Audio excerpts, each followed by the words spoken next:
Welcome to the Queer Confidence Podcast, the podcast to help you become your most confident queer self. I'm your host, he, she, they, Coach Alex Ray, and I haven't always been this confident. In fact, I used to be super insecure. And through this show, I want to share with you what's worked for me, my clients, and my guests so that you can become more confident. Hey, my unicorns, how are you doing today? I have a very special guest I can't wait to introduce you to. She and I met when I was in San Diego a few weeks ago. And, well, I guess maybe more than a month ago when this comes out. But she was just the bright light in my day.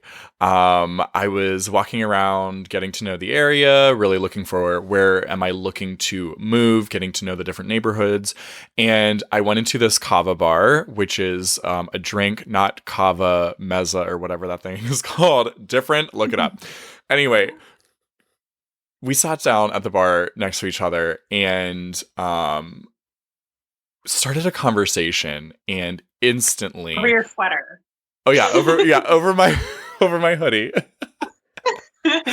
And instantly, like, what? We need to be friends. And she was so amazing. Took me all around town, introduced me to like more than 20 people, you all. It was ridiculous. And I was like, I need to have you on my podcast because you're also queer and you're spiritual and you like just have so much beautiful knowledge and wisdom to share. So I am thrilled to introduce you all to my new friend, Kayla. Welcome. Thank you. I'm so glad to be here. My name is Kayla Adreene. I'm an intuitive guide and mystic mentor. I work with goddesses, gays, and theys. And yeah, I got to meet Alex in San Diego, and I'm so thrilled to be here on the is it Confidently Queer or Confident Just Queer? Confident. The Queer Confidence Podcast. Yes, Queer Confidence Pod. I'm a confident queer. So you are confident queer. Queer Confidence Podcast. Yes, let's get there. Thank you so much. Yeah, thank you for being here. Also, of course, you're confident. Anyone that just like turns to someone and is like, yes, that sweatshirt is everything. Which it was. It was my confident queer sweatshirt. So it's. Can we share with them a little bit of like what happened after that? Oh, totally. Yes, you tell the story. Go ahead. Okay. So it was interesting because Alex was saying that I was the light in his day, and Alex likewise was the light in my day. I had like a really heavy day, and I came into the Kava bar and I see this radiant unicorn of a being with this confident queer sweater on, right? And I'm like, yes, I need to know you. This is the vibe that I want to be in. And we start chatting and we're having a Kava, and I'm just like, do you want to go down the street and like go to some of the shops and like the local designer shops? Do you want to go on an adventure? And Alex is like, yeah, sure. Let's do it. I'm down. I was like, what? Yes. Thank you so much. And so we went on this glorious adventure, got to meet a fashion designer that I used to do runway for and model for. That is just amazing. And then we went to another shop I'd never been to. And then we came back to the Kava bar and kept hanging. I mean, it was just like one of those things that I, at some point, just decided that this was my new best friend because we had such a vibage going on. And I was introducing everyone as like, this is my new best friend, Alex. You absolutely him. You know, he's important now. So awesome. That's how it went. That is exactly how it went. And just so everyone knows, that's not normal for me. Like, I don't normally have that happen. It's just one of those things, like, I'm sure you guys can relate. Like, sometimes you meet someone and you just really hit it off, and it's like out of the ordinary, and it's fantastic and magical and extraordinary. Yes. And the biggest thing for me, the thing that hit me, or I guess why it was so impactful to me was, moving to a new place is a little bit unsettling. I have a few friends in San Diego, but I don't have like a full-on community. And it was so neat that within a matter of a couple hours, I was like, oh my God, I'm going to be right at home here. Look at all these incredible people I met. Look at this community. Look at how Kayla, just being the light that she is, um, introduced me to all these people. And I was like, okay, cool. Thank you, universe. You've got my back here. I don't need to worry about it. It's really not going to be that big a deal. So, Yeah. Yeah. Isn't that beautiful? How like yes. always the universe is conspiring with us. Like in those darkest moments, if we both hadn't had like a dark moment, that Mm-hmm. wouldn't have happened, right? Right. Like it happened so divinely and perfectly, and we both showed up authentically. We weren't Yes. like, like I'm feeling. I was like, I feel like shit right now. Like I just went, oh, can I say shit? Yes, Oh, yeah. right? You Okay. can cuss all the fucking I'm time like, on never here. mind. There was a glory hole episode. I'm fine. So yeah, it was just like show up authentically, and Alex Mm-hmm. showed up authentically, and somehow this absolutely 100% over the moon experience full of love and light and acceptance happened out of this dark space, integrated into that dark space, you know? Yes, yes, yes, yes, Mhm. yes. Oh my God. Okay, so we wanted to really talk about today religion and spirituality and how that either is loving sometimes towards the queer community and other times very harmful and aggressive towards us. And Right. discuss too, we had very, we found this out during our first like less than an hour. It was like 15 minutes into talking. We're like, oh yeah, we were both brought up in these No small religious talk. cults. Like, cool, Yeah. great. Got right in there to the wound. No small talk. No Right. time for that. Let's go No. in. Weather. No, we talk about that now because I'm annoyed that it sucks here in Maryland and it's so sunny all the time where you are, but.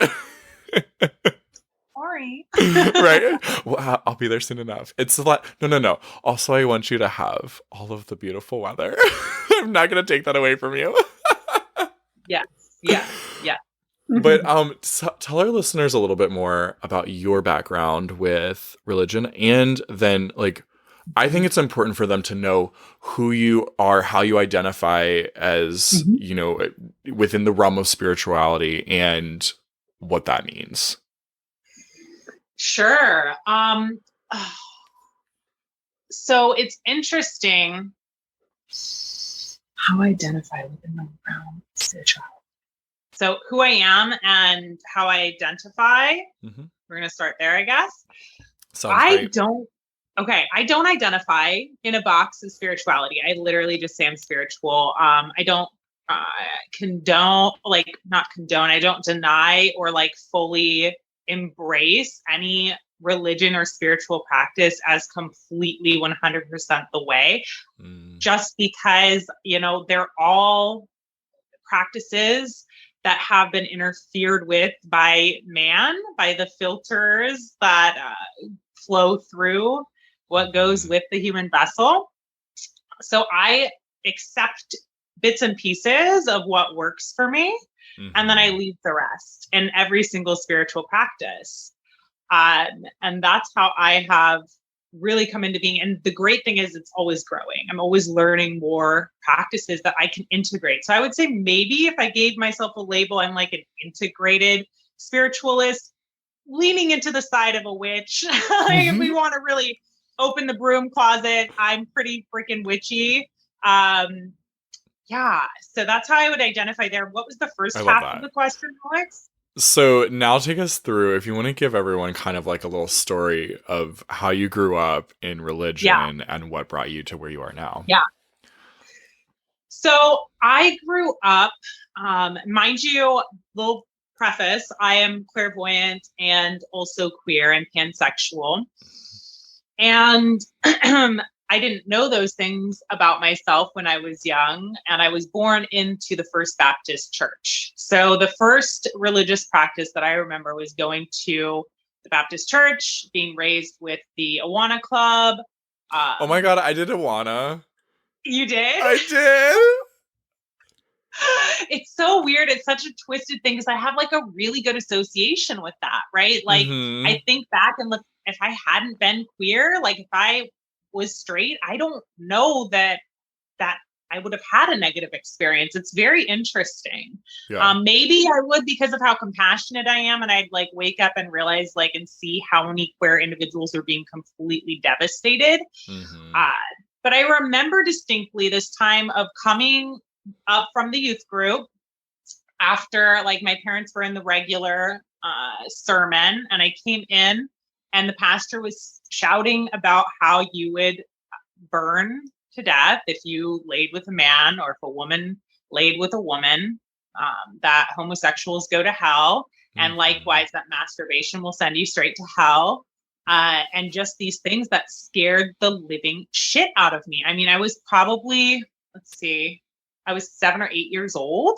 Oh my It was God. fucking, and it was just a brief, and it was so, the way they did it was so smart. Like it was like a brief interval of the sermon, Mm-hmm. so much so that like my mom doesn't remember these things. But for me, Interesting. as a Yeah. queer individual, I definitely remember them. So that's why I'm saying if I was straight, I think it would have taken me a lot longer to kind of Mm-hmm. jump onto this, oh, this might be a cult, kind of mindset. Because for her, she's like, oh, I didn't even know that was happening. I'm so sorry. Which thank God she's Mm. at that place.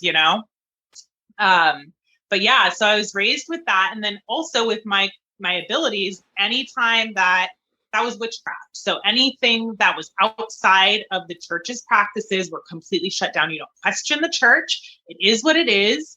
That's the way that it is, and you're not going to ask why. So it was really challenging to find my identity. I also think the biggest thing for me was I was taught that you love God first before I even knew how to love myself.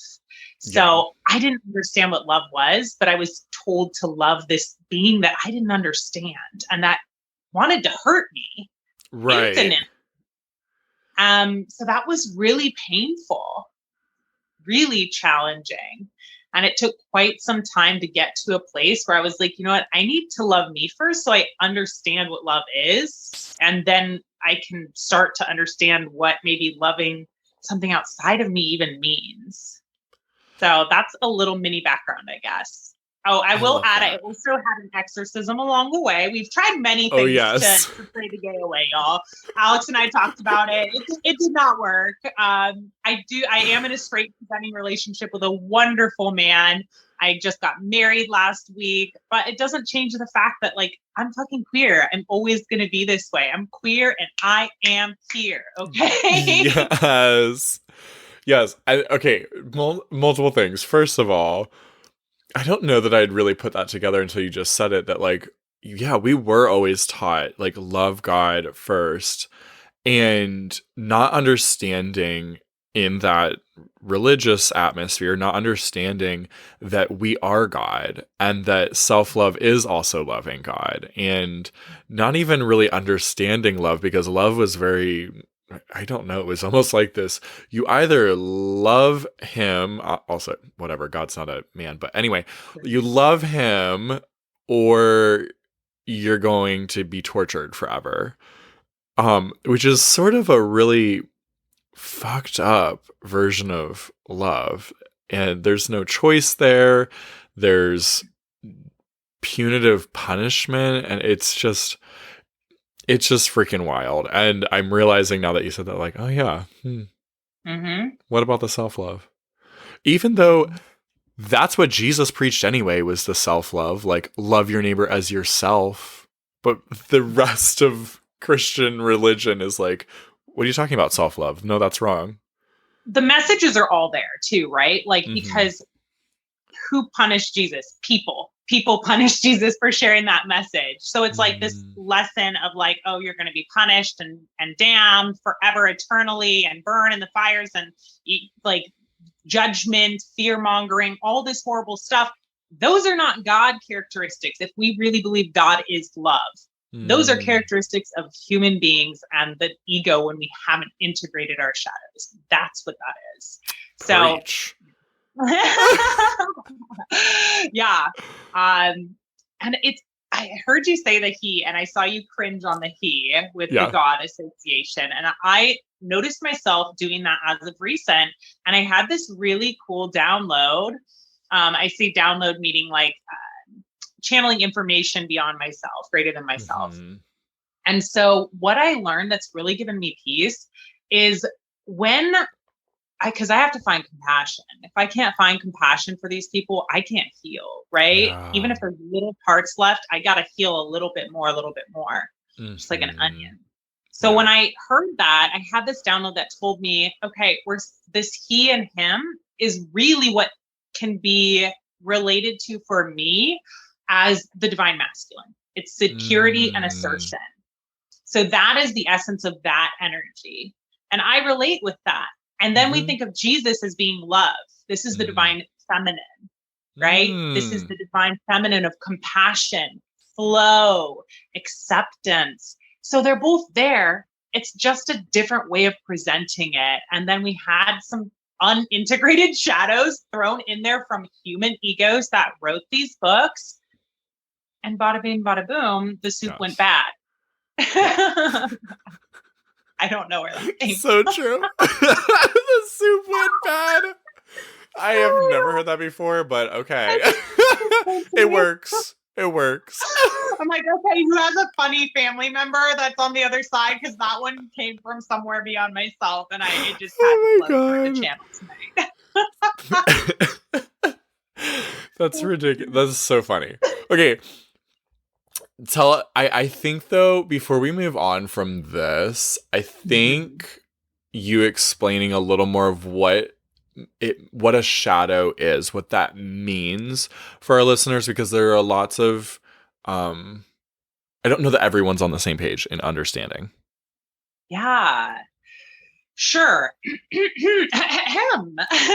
So, my understanding of shadows, I am super grateful that I got to work a program that helped me to understand what character defects are. So, Mm, to my knowledge, my shadows are similar to what I might assume to be character defects. They're the things that don't align with the core essence of my soul's beingness, my feelings of purpose and worth in alignment with unconditional love and acceptance, right? So mm, there are these things that are very unhealthy ego based. It might be anger, hatred, rage, right? So we move into those like really quickly. Those like we go from the shadow, starting at anger, moving to hatred, moving to rage. Like mm, that's how that can cycle. It might be vanity, which is the self obsession and all that fun stuff. It might be jealousy. It might be all forms of insecurity and finding the root of those. So it's these things, gossip, lying, just I could go on and on. They're the dark side of the moon. They're the things that we don't want to look at because societally they are bad, mm, right? But for some reason we have them because they've served us up mhm, until the point where we decide that we're going to integrate and use new tools. mm, And we have to do that lovingly, or they're just going to stick around because they're still empowered by that kind of force of rejection. mm, So that's what, for me, my understanding of shadows are these kind of these heavy things that make you feel heavy, things that you want to hide from, those things you may consider character defects that aren't in alignment with your highest self. mm. I love that explanation. Thank you so much for adding that. Yeah. Um, and I want to offer too, like, because my perspective or the way that I define shadows is a little bit different. So Ooh, the yes. way I think about shadows is it's part of us, part of our character, part of our shadows are really the subconscious. It's the Mm. parts that we've even hidden away from ourselves because we feel shame around these things and we feel like they're wrong, they're evil, they're not okay. And so it's almost like kind of the things we've morally shamed about ourselves. And so for me, the most powerful thing has been that integration of like which to explain that has been recognizing those parts of me that I've previously had shame around, and just Mhm. first making peace with those parts and going, "Hmm, not that big a deal. It's all right." Or even learning to love them or see how these ways of thinking or acting or feeling have served me, as you said, Mhm. have helped me, have been really useful. And when we look at it with look at our shadows with love, it gives us the opportunity to then feel better and change our lives, but not because Mhm. we're trying to avoid who we are. It's out of a Yeah. full acceptance. Yeah. Oh yeah. I No, I think. 100% agree. I Mm, I personally have experienced guilt and shame being the main reasons that I hid from my shadows and hid them in my subconscious, and that's where they wreak havoc. That's where we mhm. create these behavior patterns that seem automatic and that are so well hidden that we might not even know we're doing them. They're just deeply ingrained, right? And it's not Yeah. until we make the choice to really do the work, to do that shadow work and get in there and integrate them. And like you said, like sometimes loving them out, right? Yeah. So, yeah, I love that. Thank you for sharing that definition and giving some more clarity, Alex. Of course. Of course. Yeah. Um okay, not to jump around a little bit, but also to jump around a little bit because I'm going to Hmm. do it anyway. Um Hmm. I also want to just quickly point out the fact that you said you're in a, how did you say your relationship? What did you call it? It's a Oh, straight presenting. straight presenting. I Yeah. love that term because there are Yeah. so many others who are also queer, just like you, and are in a straight presenting relationship and get down Yeah. on themselves and think, like, oh, I'm not queer enough, or Yeah. like, I'm not allowed to be part of this community anymore. I can't hang out with the queer people, like all these things. So, what has that been like for you? And Oh my God. give Thank you our so much for listeners some asking. advice on that. I love that. Yeah, I love that question. So, it's interesting, especially because I'm in like I say we're a serially monogamous relationship, like one of our main, and that's not. I believe amplify and am there for any form of healthy relationship. But for my husband and I, our core value is the security and the intimacy of having a level of connection that only him and I share. Mm, So that being said, right, I don't go off and like have side flings with women or non-binary folks or anything. It's like me and him. Now in our mhm, minds we both do, we share them with each other, like, and like our that's why we get next level with our spiritual connection in the bedroom, right? mm, But yeah, it was really hard for me actually just up until the past couple of years. I had started a nonprofit for transgender women called Trans Women of America. And I spoke to one of my close girlfriends about how I felt like I didn't qualify. And that's why I had stayed away and not wanted to be in the community, because here I am in this straight relationship and like I'm not acting even on any, queer thoughts. And mhm, so therefore I can't possibly still exist in it. mm. And sometimes it takes the trigger of external validation from a non biased party, or even biased, but in your favor, I guess, to like give you that validation that your heart needs to be able to do the work yourself. So for me, when I heard it from her, where she's like, you're absolutely queer enough, you are pansexual enough, like you don't have to do anything to be that. You Mhm, simply are. And hearing that, which I had told so many of my friends along the line and clients along the line, was like, yes, because it was triggered for me. I wasn't used to this like fully present, fully aware, straight presenting relationship that was committed. I'd never done a committed relationship to this degree mhm. ever, you know? Yeah. So, yeah. And I love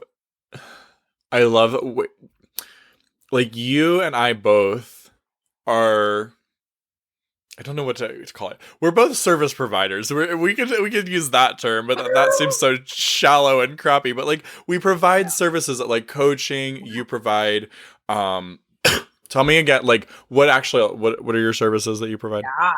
So I do intuitive guidance with a method called DFL that Okay. I created. It's a 5-step method. And then I do shadow work rituals, moon rituals, and retreats and inner Yeah. child work, all the Okay. things. So like all the spiritual healing, right?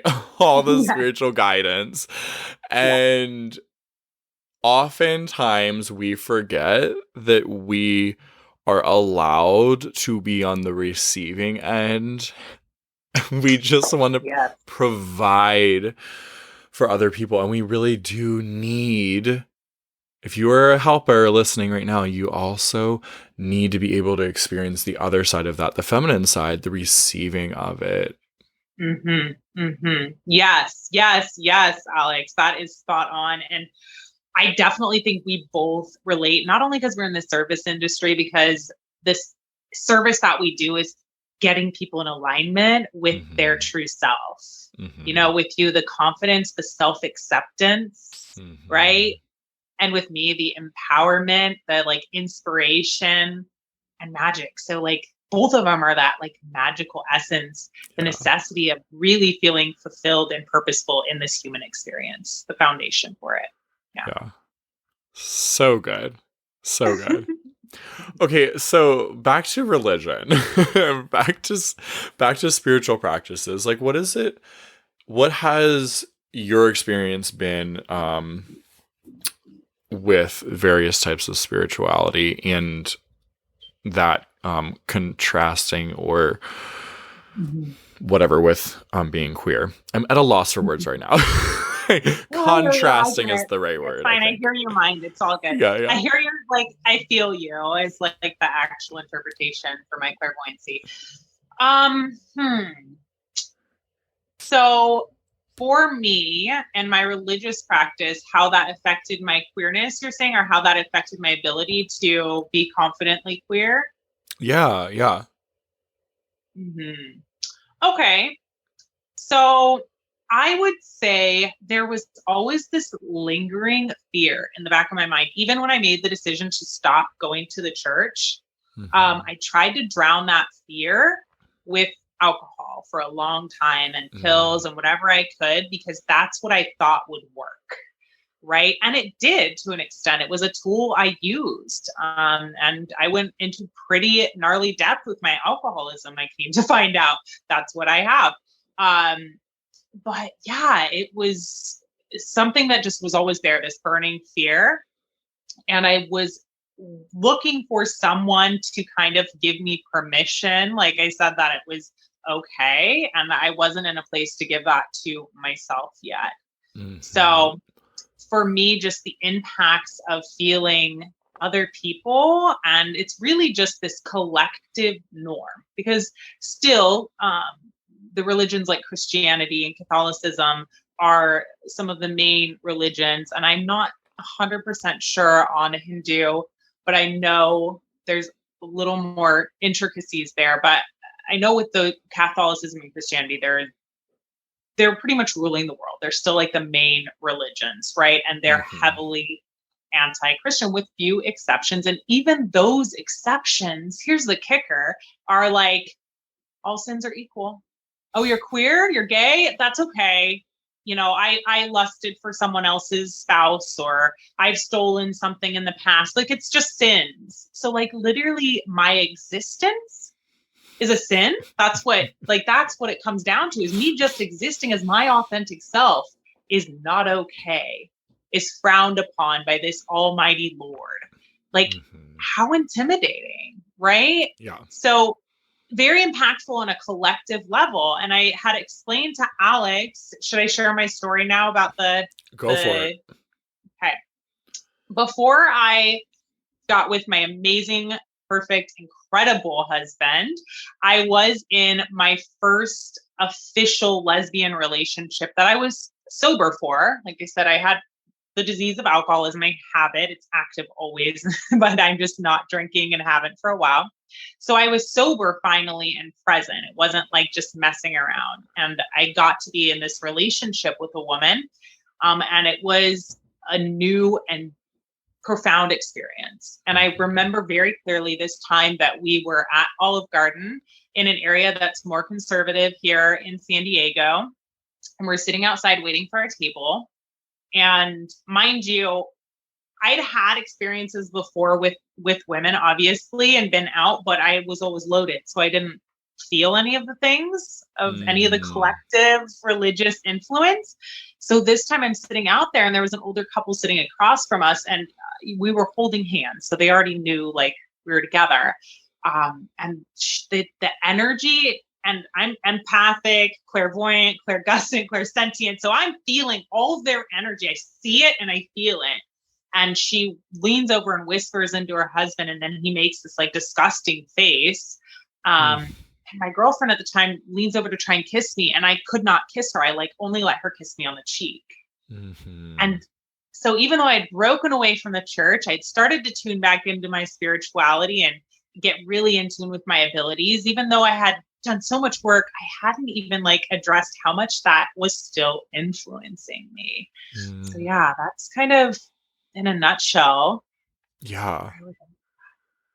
Thank you for sharing that story because I think it's really validating for everyone who has had a similar experience and then felt kind of shame around, like, oh my God, did I do the wrong thing? And like, no, like, you had a really uncomfortable situation. You did what felt best at the time. And now, like, what did you, reflecting back on it, like, what's come of that scenario? Ah, well, now I've learned how to find compassion for those individuals and see the similarities instead of the differences between us, which has really helped. I Hmm. will say that I feel like it's pertinent for some reason to share that once when I was sharing that story just now in real time, I did have some triggers into all of the times that I guess that wasn't the first time that happened, but it was the first time I was conscious of it because I was in a lesbian relationship. But Hmm. I remember my father being like, I don't care if you're gay, just save it for the bedroom. Like my whole Mm. childhood, right? I remember multiple people, my brother's like, yeah, you can be gay, just like don't hit on me, like the typical straight guy, thing, don't hit on me. Like it's always kind of been there. So it was almost like all of those things activated in that moment that I Mm. was having a real time experience. Yeah. So yeah. Yeah. And what a familiar thing for all of us. Like Mhm. being told, nope, don't do that. Don't be that. Don't act like that. Don't say that. I remember, like, not to like get down on my father, we've had a conversation about this and he's apologized for this. But there was a time that we were on our way home from Arizona and from seeing my grandmother. And I was, I think, 11 at the time. And he mentions to me, hey, I just want you to know that when you sit like that with like your hand out with your like wrist, he was describing the gay limp wrist, right?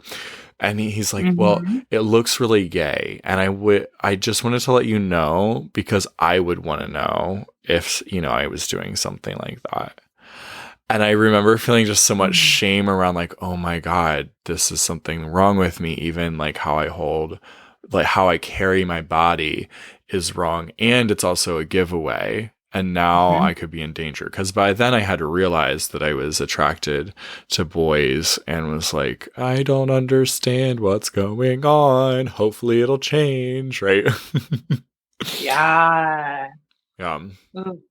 Yeah. And did you ever find yourself like using that terminology of like, that's gay? Or did that never happen in your experience?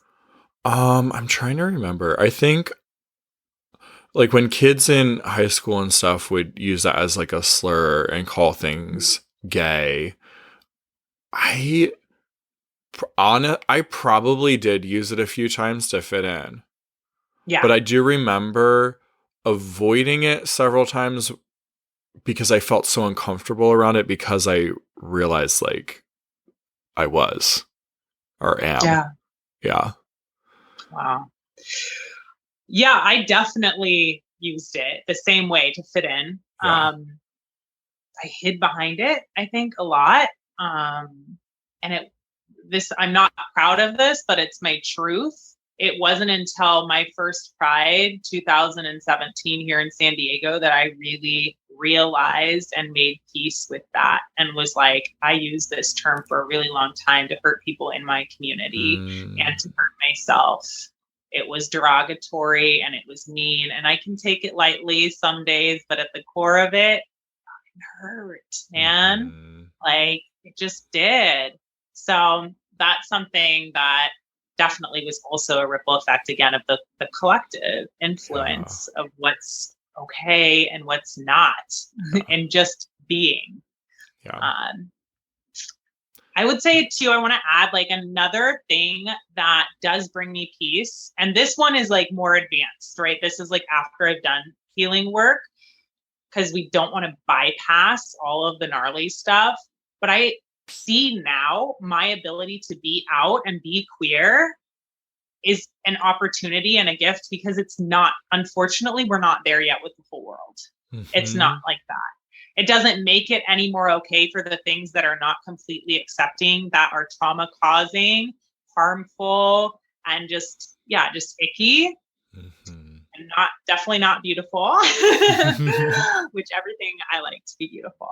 But but I still do have the ability. I have the strength, I have the tools, I have the supportive community and people that are out to lead the way to be able to do that.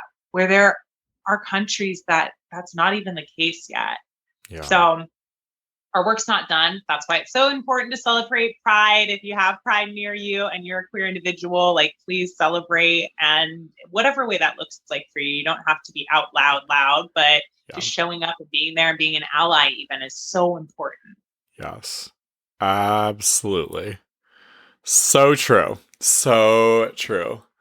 And I know we had talked about, we wanted to be able to also talk about the good sides of religion and everything, and which we're going to get into in a moment. But was there anything as far as the negative implications that you wanted to touch on still?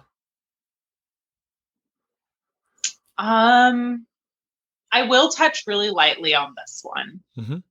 Trigger warning for self-harm.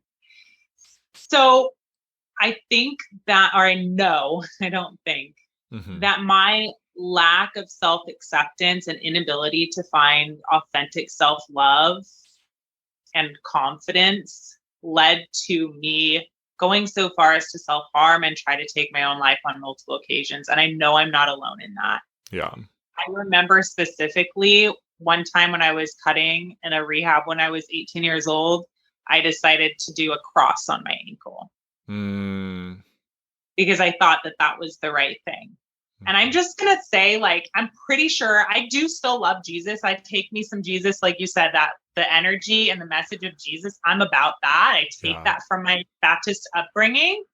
But I'm pretty sure Jesus doesn't want the most traumatic element of the worst day of his life being the symbol portrayed for this religion. I'm just saying, like, did no one think about that? Like, hello, if Jesus shows up, I feel like Jesus would be like, what? Why is that the thing? Right. Oh my God. What is happening? Like, what? I mean, it's all based in that belief of him being a sacrifice, right? Yeah. Which also then Christians and Catholics and everyone loves to use as a way to like feel even more guilt, because they're like, oh, he had to be sacrificed for me. I feel so guilty that somebody else had to take my horribleness, and now I feel bad for being bad. Yeah, it's fear-mongering. It's just fear-mongering at its finest. Oh my God. I remember like just bawling to The Passion. Did you ever watch that movie? I was not allowed to watch all of it because I was too young. Same, but I watched it like several years later. No, I never did. Okay. Yeah, I remember bawling my eyes out to that. And like bawling my eyes out in church so frequently with like the music and stuff. And it was just all this shame and guilt being released from my body. And not even knowing at the time that, like, okay, that doesn't have to be the way, nor is that really Jesus's message anyway. Like, that is not how he came or how he acted. That's not how he talked. Like, we see him talking in the Bible about, you know, love and hanging out with the people that didn't fit in anywhere else. Like, I feel like Jesus would be at every pride parade. He'd be like, I'm the queerest of them all. Let's go, motherfuckers. Like, come A on. thousand million percent yes. I feel like love is love, amplify the love. That is not what Jesus would want focused on, like that's why balance is so necessary. Like that's the main message and the pain point, and it's a sales tactic. It's like this really severe pain point, and it's manipulation, and that's not love to me. That's not Jesus's message or way. So yeah, it's interesting. I will say I did not watch that because I did have the opportunity to, by choice, leave the church when I was a teenager. I emancipated when I was on my 17th birthday. I officially emancipated. So I left home in my earlier teens. And my parents, right before the divorce, allowed for me to stop going to church because I just was like, I'm not going to go. So yeah, I mean, there was still all the propaganda and the BS. That was gnarly. Yeah. But at least I didn't have to show up for those sermons and be in that place where I just knew I didn't fit in. I just didn't. Not for me, who I am. I wasn't loved and accepted as being good and okay and right for just being myself. Yeah. Yeah. The last thing I want to say on this topic too, as far as like the negative implications of religion on our queer plus community, is just that same thing. I've talked about on the podcast before my suicide attempt, and I would not have attempted if I didn't have the beliefs that were ingrained in me from religion. And I've learned to actually now, I'm very thankful for how my life has played out and the wonderful benefits and growth that I have had because of my experiences. However, at the same time, I would never wish that on anyone, that they go be brainwashed into hating themselves to their core. And so much so that they see no other way to go on living but to end it. So, yeah. Oh, Alex, I'm so glad that you're still here. And you and I both know that the trippy part is that in that belief system, if you kill yourself, you also go to hell. Right. So what's worse when you're a parent, your kid forever being eternally damned, or accepting that they're gay and you have more time with them before they're eternally damned, you know? It's fucked up. It's so fucked up. Yeah. So there's just not for me. That's all. Same. Okay, so now that we've sufficiently said our piece about how we are not into religion, and this also goes for, it's not just Christianity, it's any kind of spirituality that's turned into morality, and that some other human out there knows what is good or bad for you, what is good and bad for your life, and that somehow according to, if you don't live according to their rules, then you are going to either be punished or live in paradise for all of eternity. It's that threat there. And so we are not signed up for that. We are done with that. We're like, bye. Gross. Doesn't resonate. No thanks. Yeah. Right. Like side note barf. Yeah, just any form of organized religion for me. And I think that might be a personal thing. Like, I'm a very flowy gal. I like to go with the flow. I like to evolve and grow. And I don't like when it's an organized, like, this is the way, like Alex said. So total agreement on this side too. Yeah. 100%. Okay, so now that we've torn it up, let's appreciate what has been like the benefits to you, do you think, out of religion or spirituality? Totally. So I had written some notes down, but I'm just gonna flow authentically here. I think that the main takeaway, like I said, was I really do love my man JC.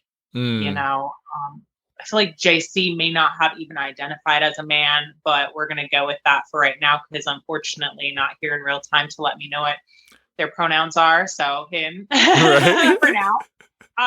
But yeah, I really love JC. I always felt safe calling on like that guide and Mother Mary. Really good energy for me. Those two. Mother Mary's a saucy one. I feel like she's saucy. She got some secrets, and I like that. She's very protective though, like she's very secure. Kind of she feels like the divine masculine in a lot of ways to me, where I see Jesus as divine feminine, like I was discussing. And then I also feel like underneath it all of the shit, if we get under all the fucked up shit that is going on, really, there's this ultimate deep, what is believed to be, it's actually a shadow wearing a mask of love, but there's this belief of like, we really deeply care and are compassionate about people going to heaven and being in paradise forever. So for me, I resonate with that deep level of compassion of, wishing, selfishly or not, for the well-being of each person, whatever that looks like for them. And also from a business standpoint, great sales like status, really great sales, a really good way to recruit, really they got seriously. Yeah, great sales pitches. Yeah. There's a reason churches are so wealthy.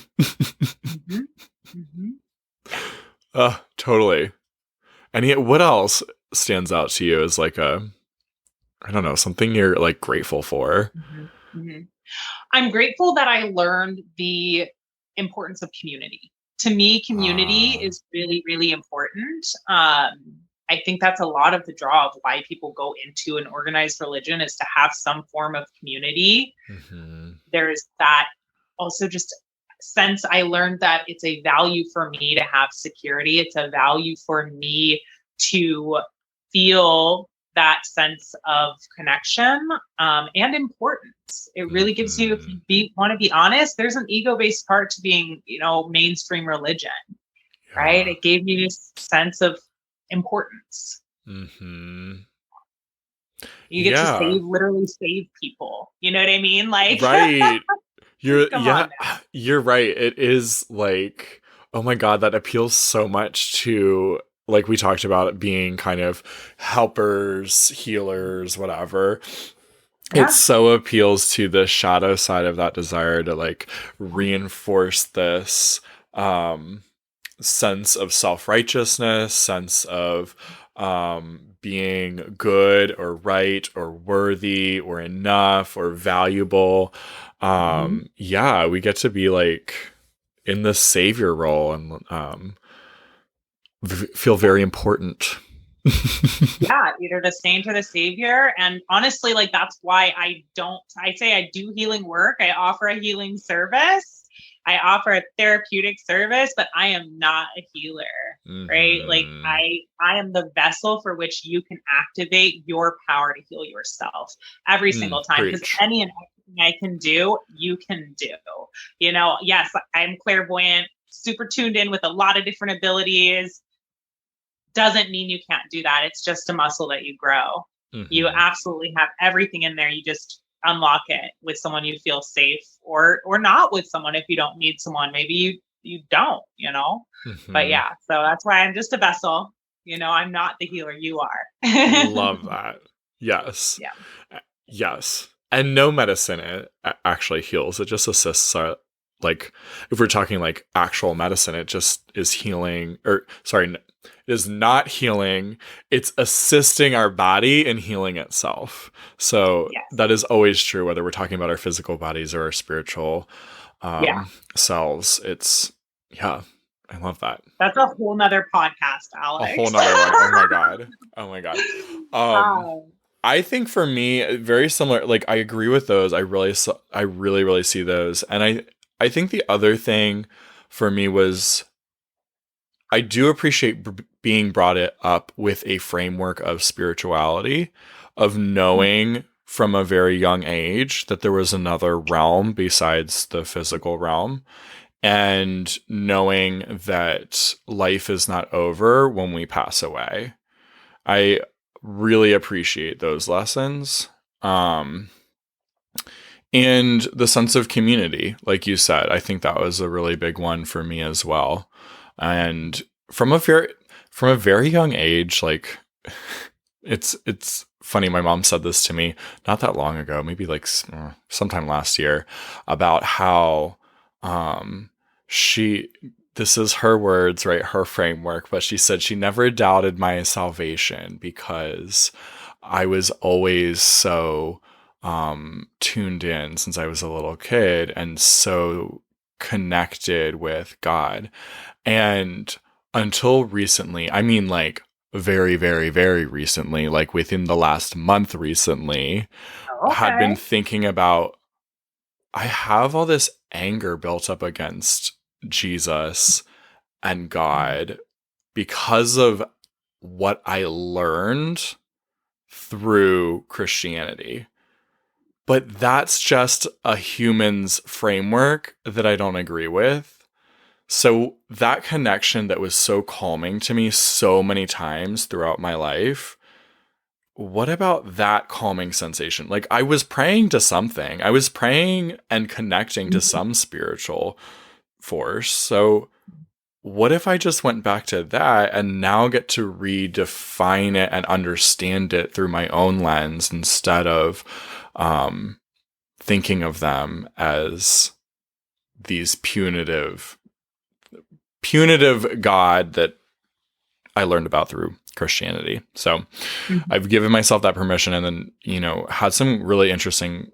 One or two really interesting conversations in San Diego that made, like, someone else said, like, oh yeah, I'm like, I love the energy of Jesus, and I was like, oh, okay, so permission granted. I'm not the only one. It had been like on my mind, and I was so glad when he said that. I was like, okay, perfect. Let's Yeah. let's do this. Yeah. Yeah, I love that. Thank you for sharing, Alex. And it's interesting because for me, I think of when something like I said with my spiritual practice, I take what works and leaves the rest. And Mm-hmm. sometimes I'm going to integrate things, and it's pretty small thinking for my higher power. And I believe in creating a higher power of your understanding. Like, Mm-hmm. but for me, my higher power is big. And that's Mm-hmm. what I call God, Goddess, the universe, the divine within us all and out of us all. Um, but yeah, to name them, just to have one name. Like, here's another thing. God, this idea of God doesn't have insecurities. There are no insecurities that God is like, oh, how dare you call me another name? God's like, cool. I got other names. I got other representations. Same with like any deity that's a fragment Yeah. of what our human mind can consider and like name as God. So if you're not Yeah. resonating with Jesus or the Christian God, like you can change Jesus's name to something else that Mm. resonates. You can still have Jesus energy. Like I'm trying to get that Jesus energy, that Buddhist energy, that Gaia energy. I'm trying to get all of the things. Yeah. Name a few mainstream like biggies. But yeah, like we want to follow. I want to follow what feels right. And there are days that Jesus doesn't feel right for me, Mm-hmm. right? And like Jesus is fine with that. Jesus is not codependent. Neither is God. God's like, you do you. I'm here when you need me, right? Like, Right. so there's this human idea of codependency and ego and insecurity that just doesn't lie in those areas from my experience. Yes. Thank you for that. That would I feel like that is the perfect note to wrap up on. What do you Yeah. think? Is there I anything? think I want to just, the one thing I will say is whatever it looks like for you, Mhm, spirituality or religion, mhm, some kind of spiritual practice mhm, is so key. It's integral. I see it as what I call one of the pillars or one of the three in the Holy Trinity of well being. And mm, we already scientifically have evidence that our mental health affects our physical well being. And I know Mhm. beyond the shadow of a doubt that our spiritual health affects our mental health. And it's just this trinity that keeps on rolling. So it Right. does, you can be atheist or agnostic and still find something. For me, spirituality is what sets your spirit on fire. Hmm. Something that really brings you that energy. Maybe it's just unconditional love. It's bigger than you. Mhm. Something that's beyond. Yeah. Yeah. Ah, delightful. I love it.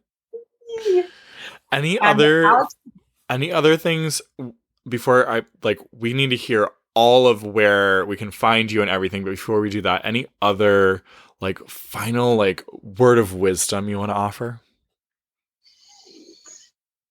should I pull a card? Yes. Oh my Let's god, do that. do that. Yeah, we're gonna do that. I love Because my this. human self feels tapped out. So instead, we're gonna do this. I'm gonna use the Perfect. fairy deck because I know everybody's a fairy, right? I mean, I am. I'm the fairy game mother. Remember, Alex? Yes. All right. Indeed, the So, fairy game mother. mhm. Let's see. What message can we give Alex's listeners? Just a quickie to finish up here. We do love a good quickie. Woo! I sure do. Flipped right into my fingers.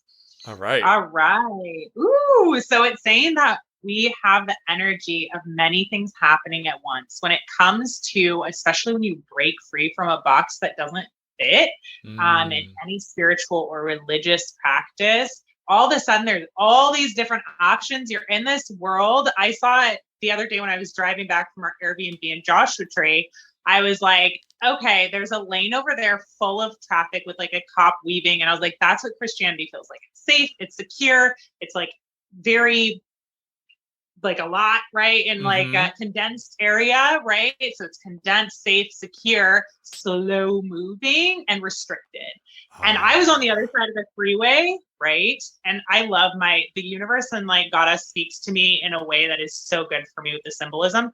I'm in the freeway side on the other side where we're just going at the speed we want. We're free flowing. We're cutting through traffic. We're doing whatever, right? Like it's so free and it's uncertain, right? And we have to do Ah. what feels right for each person. So I think that's what this card is saying, that there can come this stress from having those many things happen at once.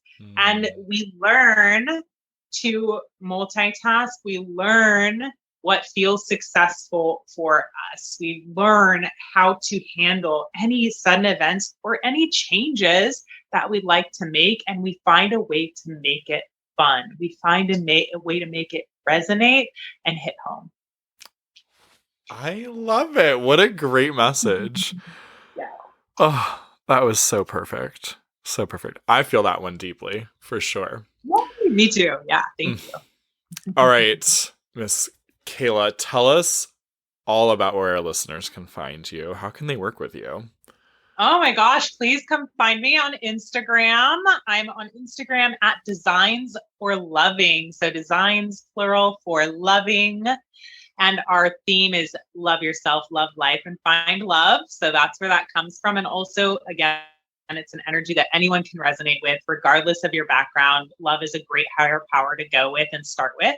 So you Mm. can find me there. There's a link in my bio that will take you to my website that offers, a little more descriptions about my services for intuitive guidance in the realms of romance or just life.